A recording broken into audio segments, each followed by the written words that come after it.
Hi, I'm Maddie, Product Genius here at BMW, and today I'm going to be talking you through how to add your BMW to the My BMW app. On your app store, type in My BMW.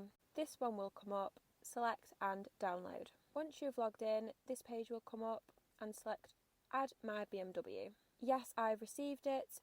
Get started and enter the VIN number that is outside the vehicle on the window screen. Once the VIN has been entered, you'll either have to scan the QR code or enter the PIN sent to the vehicle. Select the profile picture in the top right hand corner, add driver profile and via My BMW app.